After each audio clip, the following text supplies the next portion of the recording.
Skew symmetric matrix के basis पे जो है एक शानदार थ्योरम को हम लोग देखने वाले हैं।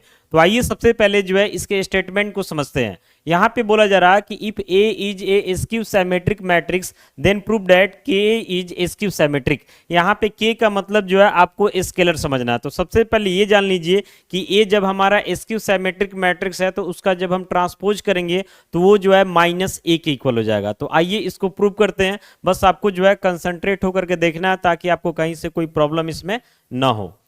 तो सबसे पहले यहाँ पे हम सपोज करेंगे यानी कि मान लेंगे कि ए जो है ए इज अ क्या हमारा तो स्क्यू साइमेट्रिक मैट्रिक्स, यानी ए जो है हमारा स्क्यू साइमेट्रिक मैट्रिक्स है।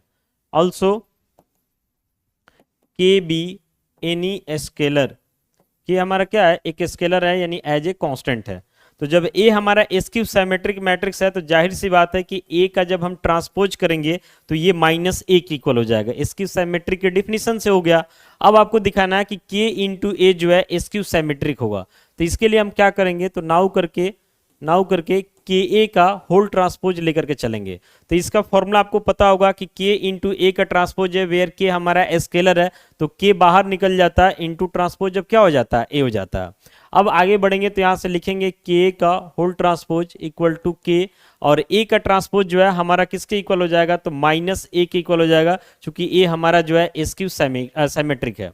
तो अब यहां से हो जाता है के का whole transpose equal to minus बाहर हो जाएगा इंटू क्या हो जाएगा के, यानी ऐसा समझिए कि के का होल ट्रांसपोज जो है माइनस बाहर निकल गया के इक्वल है। तो किसी भी मैट्रिक्स का ट्रांसपोज अगर खुद के निगेटिव के इक्वल आ जाता है तो वही तो स्क्यू सिमेट्रिक होता है। यानी ये क्लियर करता है कि के हमारा क्या होगा तो स्क्यू सिमेट्रिक होगा।